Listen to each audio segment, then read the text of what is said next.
Hello all and welcome back to High Ridge Farm with me, the Walrus.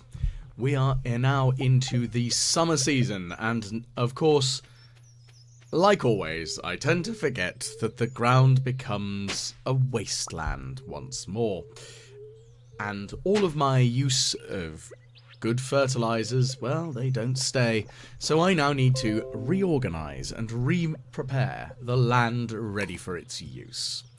I probably am going to be very predictable and boring for my first set of crops that I'm going to plant down. I've got a bunch of starfruit seeds lying around, so I might as well use those. I've got some melons that I'm going to grow as well. But the question is, next, what next? What would I like to plant down next? I think that's the big question. I would like to plant something a bit different, maybe this season, as we've generally had quite a lot of starfruit. I say generally, we've had a lot of starfruit grown over the course of the last seasons.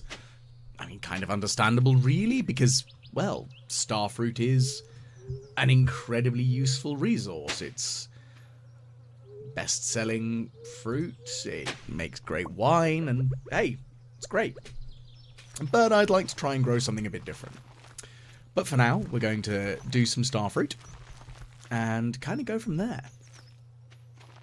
What I'm also debating is, do I be a little bit lazy in some ways, potentially, with this, and decide to just go through, well, with what I have already. This might sound a bit daft, potentially, but considering I've done this season quite a few times, and look, I'm sitting in quite a healthy fund, do I try and sleep through a few of the days and just sort of bypass a chunk of this? Admittedly, one of the things I would like to do is grow a large quantity of grapes, and I forget if they are this season's. And it's definitely a consideration on that one. Is it this seasonal thing? I definitely forget. But yes, I'd like to get some grapes on the go, and I'm not 100% sure of what else I could actually put down, because I really want to try and assist the Junimo, because apparently dried grapes are their favourite. Well, what does that actually mean, and how does one feed them? I'm assuming one puts the grapes inside their enclosure? I mean, that's almost the best way of describing it, isn't it? It is kind of an enclosure, isn't it? And that then they kind of go from there? I'm not sure. But I'm going to have a look and see, and actually try it out and see what benefits that provides me. So we'll give that a go. But for now, we're just going to slap down a large quantity of melons. I mean, getting a giant melon would be nice, but I foolishly planted them in a place that wouldn't really generally have that happen. So that was my own fault on that one. C'est la vie. Okay. What else can I sort of plant out? Well, I've got all of these. I do have the summer squash as well, which are a constant producer, which is kind of nice. And I've not had any summer squashes before because we've not been in the summer yet.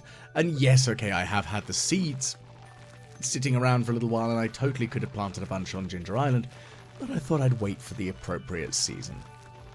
And I think that's kind of the way I'm going to go with this. I do need to go and pay a little visit to our little raccoon friend, because I'm hoping that they then offer another, not difficult, but they offer us another thing to do to get some more stuff going on, like some more of their offspring and all that jazz, because baby raccoons, they're kind of cute. I mean, I say that as somebody, although I did live in the US, I never really encountered raccoons as a thing. Skunks, yeah, I encountered those, but I never really encountered raccoons. And I wonder if that's just because of where I was based in Ohio, that raccoons might not have been particularly as common.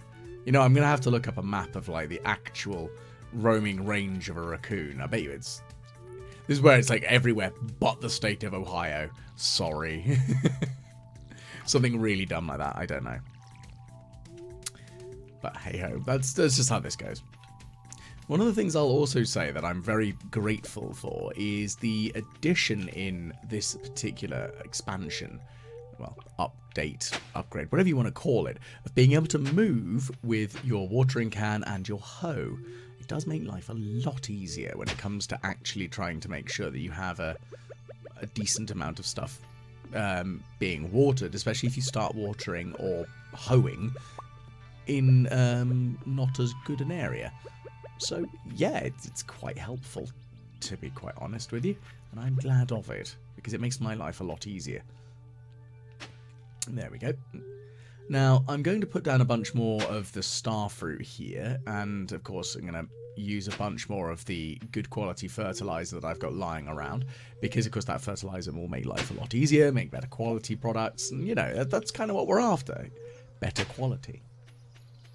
The question then comes, what else do I want? So we'll have a think. I'm sure there'll be some like vaguely clever idea coming out of what we could use and what we could do. Now, one of the things I'm also going to have a quick check of is what's available to me within the sheds and such. Now, I also kind of want to play with the dehydrator a little bit more as well, because I know full well that fruit goes in it, but I'm kind of curious if mushrooms do as well. I can't see why they wouldn't, especially considering mushrooms are being added as part of the, like, the added things that can be pickled as part of the 1.6 upgrade and update. So I'm going to have a look and see. Also, I do need to run an actual proper test on, maybe I'll use some starfruit for it, on the actual sale value of starfruit on its own as a preserve when it's dried and when it's a wine, and sort of just as a this is how this works sort of thing, because that probably wouldn't hurt as a general thing to sort of like have an idea of, I think. I mean, I'd like to know. I think that's quite reasonable to know. Well, it's because the dehydrator is quite an interesting one, because it's a very quick turnaround, but it does require 5 of a stack, and I don't know whether that's worth it. And I know it might sound very silly, but I do kind of want to know whether it's viable.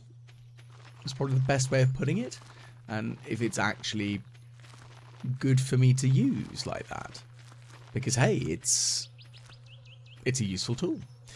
But for now, we're going to grow a bunch more starfruit, as we described earlier, and once that's all grown, I might swap it out for something else. I'm not sure what though. Goodness gracious, it's already 7:20. How on earth has it got that late in the day that quickly? I know that sounds a bit ridiculous, but goodness gracious, that has not exactly taken a long time to get to this stage, which feels awfully strange. That's the case. But hey ho, we'll live. It's just that I think I would have expected I would have been able to do more. I think, to be fair, the first couple of days of a season change, especially with a farm like this, where I'm scatterbrained as all heck and I'm trying to be clever with it all, yeah, it kind of makes sense that it's going to take a couple of days to actually lay out what I want to put down and where it needs to go, and reorganizing the farm and making sure everything's in place and is ready. So that's that.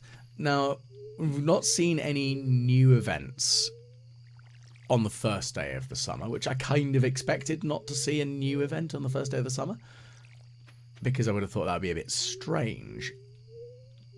But we will see. I'm still also quite surprised that the salmonberry season is kind of not really overshadowed by the introduction of the Desert Festival, but I guess considering you're likely to only be able to have access to that post year 2, it's not really the end of the world. I mean, I can understand why you'd have it during that time, so it's a thing. So yeah. not really too upset about it, especially considering it's only salmon berries, but I am curious that it is an effect at the same time. And I do kind of wonder if that's going to have something else that might happen at the same time as the blackberry harvest as well, which could be interesting. But what I am going to do is I'm definitely going to plant a bunch of grape starters. Now, I think they're a fall crop. I do need to double check that one when I have a look through my inventory of seeds, and I'm sure I probably don't actually have any, so I'm probably going to have to go and buy some from Pierre anyway, which isn't the end of the world, but of course that does involve going and speaking to Pierre, the unscrupulous soul that he is. But I mean, I know I'd rather not have to speak to Pierre, but you know, we all suffer. We all have to make our sacrifices for the good of our farms. But for now, as you can see, I've made a bunch more of the mayonnaise making machines, so I've now got mayonnaise makers in each of the coops, which has been a bit of a blessing, I will admit, because it makes life a lot easier when it comes to the production of mayonnaise, which I think is quite handy, because of course I'm going to need more mayonnaise. That's just kind of a given, I think. Well, one would assume that that's kind of a given at this stage in the game, especially with the golden eggs being produced at such high quantity. I mean, goodness, if they can all lay 2 golden eggs a day, and I have 10 of them, which I think I've got I think I've got 8 of them, because I've got a rabbit, a void chicken, a blue chicken, and a duck. So yeah, I've got 8. So that's 16 eggs a day, which is pretty damn good if you ask me. That's going to give me a lot of high quality mayonnaise, and kind of off we go. I think I'm also going to sell a bunch of the ostriches, because they're kind of a bit of a novelty, but their novelty's kind of worn off on me. Because, well, I've got too many of them, I think is probably the nicest way of putting it. And they're just not really that exciting. Okay, so I really need more iron, don't I? Looks like I'm going to have to go back to the cave system, and I'm going to have to do a little bit of a dungeon delve and see what I can do to get more whilst I'm sort of like roaming through, because I do want more of these heavy furnaces. I think I should still have a row of just standard ones, but for now I need a bunch more of the heavies. And I can't think of many things that I'd need to just only smelt in small quantities, but at the same time, being able to do so like this, oh, it's great. It does feel strange when you go, hang on, I've still got some lying around. Why am I not able to use it?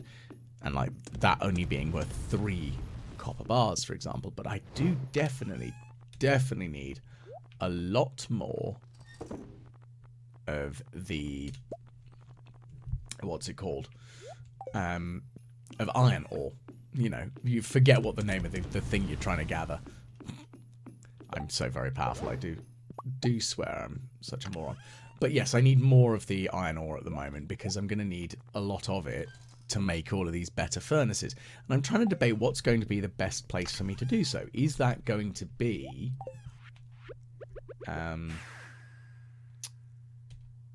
like, honestly, is that going to be going into the mines? Is that going to be going into the volcano? Is it going to be Skull Caverns? But I'm not sure. Because, of course, Skull Caverns, yes, I'm more likely to gather iridium, but that's only if I go below a certain depth. Well, I know iridium's likely to spawn regardless, but I know it's not as prevalent. I think it's probably the best way of describing it, isn't it? So, I kind of need to have a think on that one. Well, for now, we're going to gather these lovely diamonds. I should probably start selling some of those. I know I've got too many of the damn things, which is, again, my own silly fault on that one. Because, hey, I thought it was a good idea to have large quantities of diamond production going on. And yes, it's not really the end of the world, but it is... I don't know. I think it's because I'm still thinking about the idea of just I need more money, but at the same time, I don't think I've seen anything that I need to spend a silly amount of money on. So I think I might just leave it for now. I mean, we've added all the bits to the house that we can do. The only thing I haven't added is the removal of some of the walls, which initially, having thought going, no, I like the division between the rooms, but at the same time, it does actually add up quite a lot of space. So I'm not sure. But anyway, I'm using the attic as a tea brewery point. I wasn't really sure what I'd do with it. So it's a thing, I guess. I'm currently using it for tea. Well, I'm using it for kegs, and I was just trying to blitz through all of the random tea leaves that I had, especially since I do have all those tea plants that are currently growing in the shed, and the mixture shed, which has both actually has the dehydrators in, and it has the kegs, and it has the preserve jars. I use that one occasionally for coffee. There we go. There's just me filling the food bowls up. Again, because you can just do that. It's so easy. Being able to not have to worry about it. It's so nice. But yeah, I kind of got to think about it. I think that's the problem. Is that there's not much else that I could feasibly and reasonably do for this point. Now, I'm hoping that we get to see some of the new summer events when they happen. And like a good little moron at the best of times, I've been trying to avoid any spoilers, tips, and that sort of thing. But the thing is, of course, because I upload Stardew Valley content, I get shown Stardew Valley content.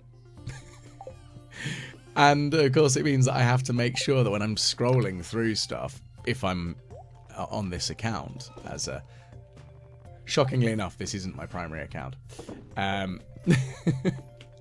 But because of that, I end up looking through, and I have to avoid watching any of the shorts if I'm essentially looking through on the wrong one.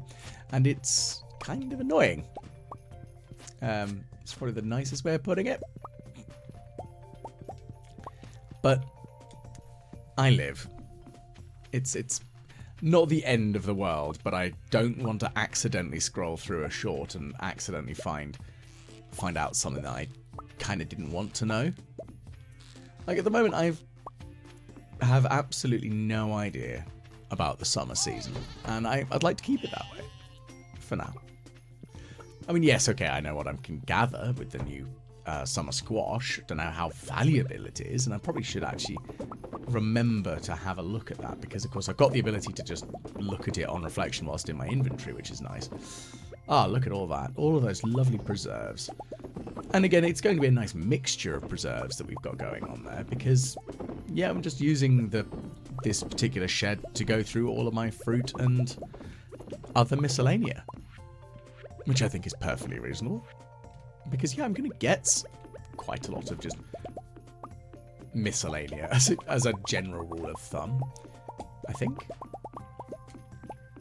So, yeah, it's kind of a given that I'm going to find lots of odd different crops and things. And I've got all the pickled cauliflower, and I mean, again, that's not something I've ever tried doing. I mean, I can't see why you wouldn't be able to pickle a cauliflower. I mean, I've been doing it in an air fryer of late, so yes. I mean, not trying to do the fake in wings thing, but it's just I've been mucking about with different recipes. I recently purchased an air fryer after a Christmas purchase of a rice cooker. It turned into quite a useful combination, actually. A rice cooker plus an air fryer gives you quite a lot of interesting things that one can make, which is nice. But again, I'm well aware that that's a bit of an oddity at the best of times, really. So let's see what else can we do here today.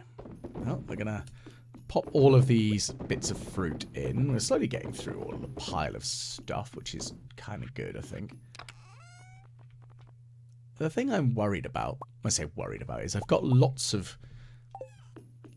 lots of blueberries, and I think I might just sell them because they're not really that super valuable, I don't think. They're not a silly high value crop. And they, although yes, they're they're good, I guess, in the sense that they're a crop that constantly generates.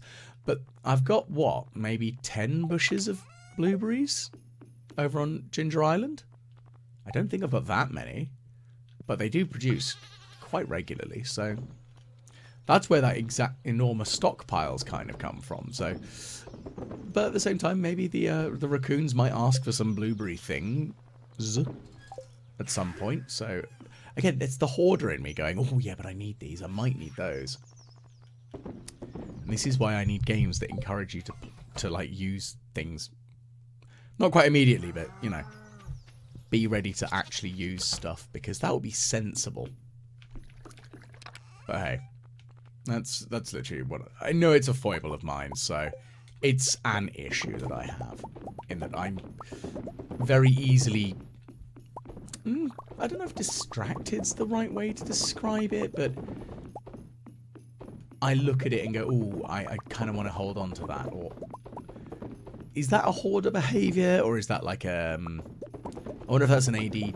I know my ADD thing is I'm very completionist.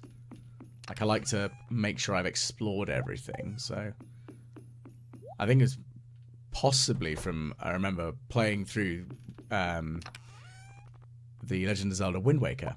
I never actually played it. My brother owned the game, and we only had one GameCube, so of course he played it, and because it was his game, he could dictate whether I was allowed to play it or not. And a lot of the time, the answer was no. So, I dealt with that, and I'd never played it until probably about 10 years ago. No, a little bit more than that. Okay, maybe about 12 years ago.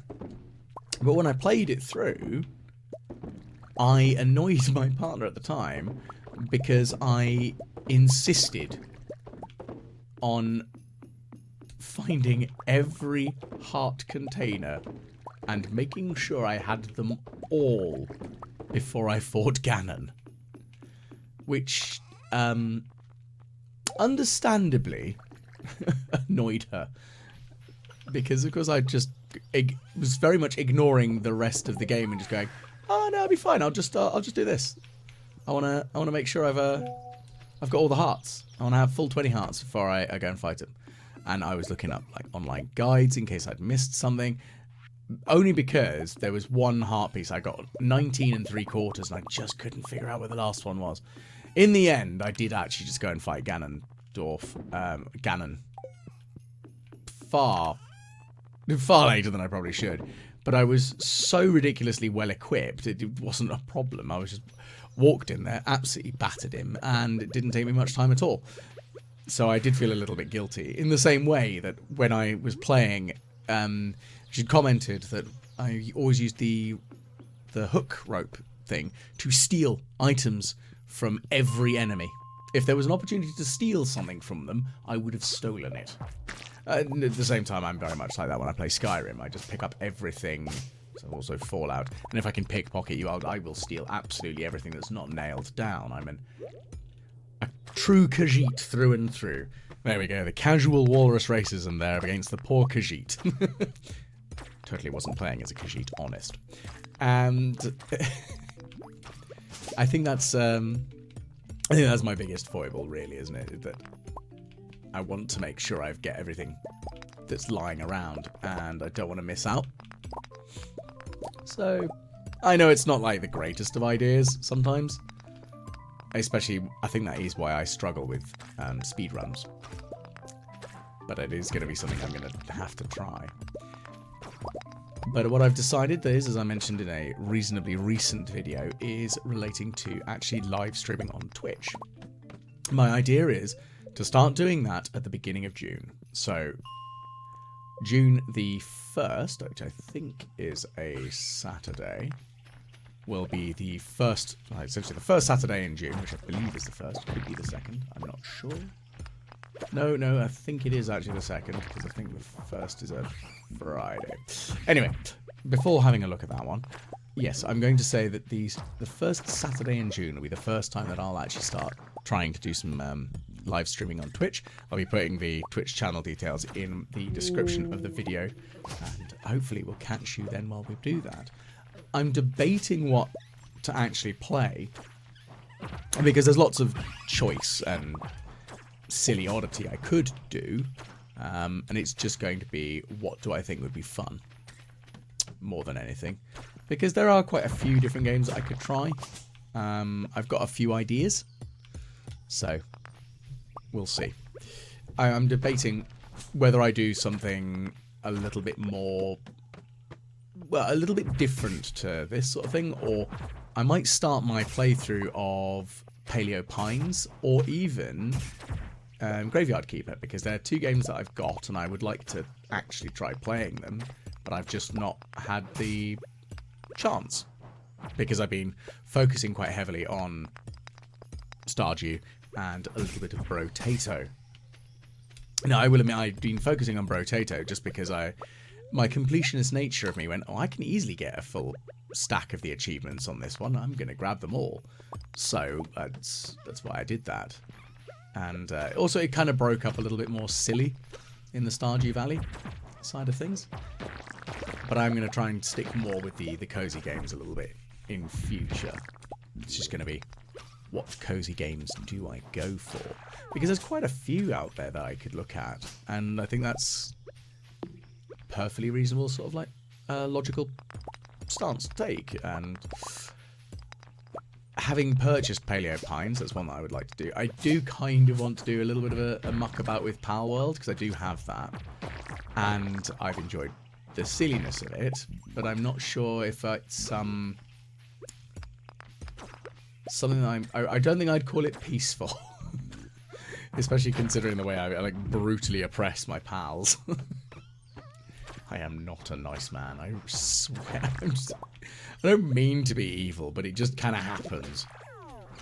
That's just really what it boils down to. I'm just not intentionally an awful human being, it's just how it goes.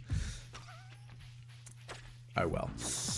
But one of the other things that I've been having a talk with somebody who I know who does a little bit better on the mods side of things as well, is a aesthetic mod as well for Stardew Valley, where I can actually replace my head with that of a walrus with a top hat, because I really do kind of want to have that as a thing, because I think it'd be funny.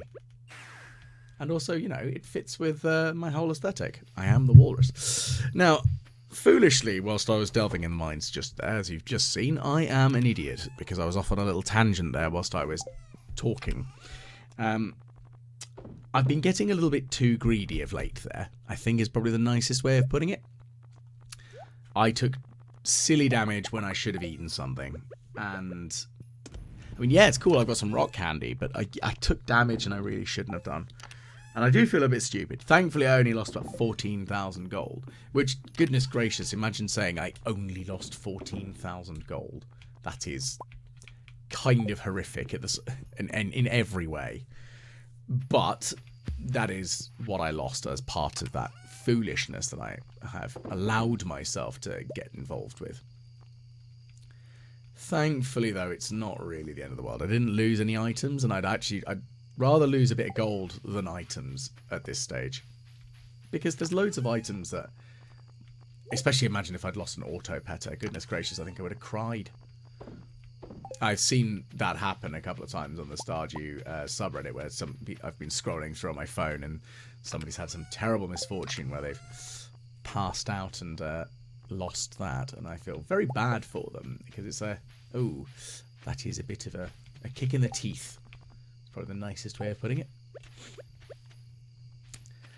But, oh, I'm too nauseated to eat. Goodness gracious, these ghosts. Well, okay, so that means I need to make some ginger ale. Now, I do have some ginger roots lying around. Oh, goodness, it does last a long time. Still another minute. Well, okay, so I'm going to make some ginger ale. Fine. Which is, again, as I've definitely discussed in the past, absolutely fantastically good for when you're feeling a bit queasy. Crystallized ginger is my personal favourite. It was a treat of my grandmother's. She always used to have it in the car, just in case she wasn't feeling too great when we were driving. So it's a thing that I always think about whenever I have it in the car. I've got a small packet of it. Nothing super exciting, I don't think, is probably the best way of putting it. But it is... It sits in my car, and it's... I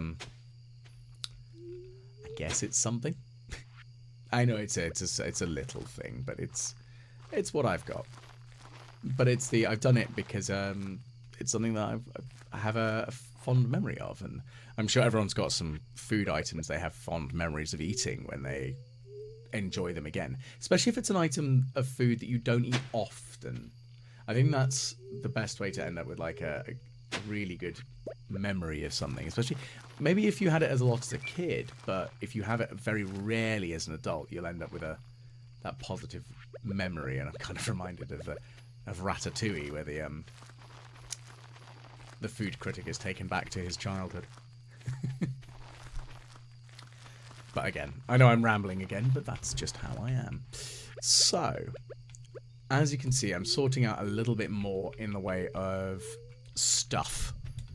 So we've got some mixed seeds, we've got some mixed flower and regular seeds that I'm going to have a little grow through and see what we can get.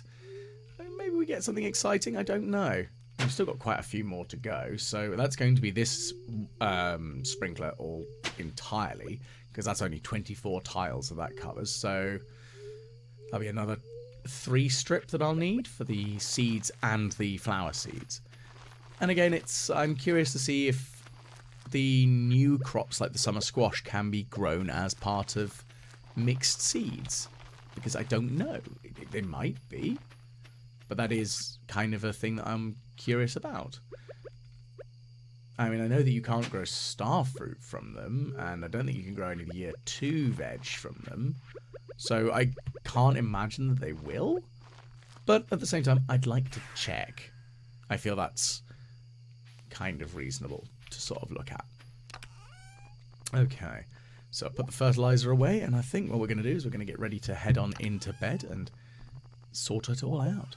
So, I'd like to bid you all a very fond farewell. Thank you very much for tuning in. If you have enjoyed, please do like, share, and subscribe. Comments are always appreciated, and I always try to respond to every single one. And a big shout out to my patrons on Patreon. But thank you very much for tuning in, and hopefully I'll catch you again the next time the Walrus plays Stardew Valley.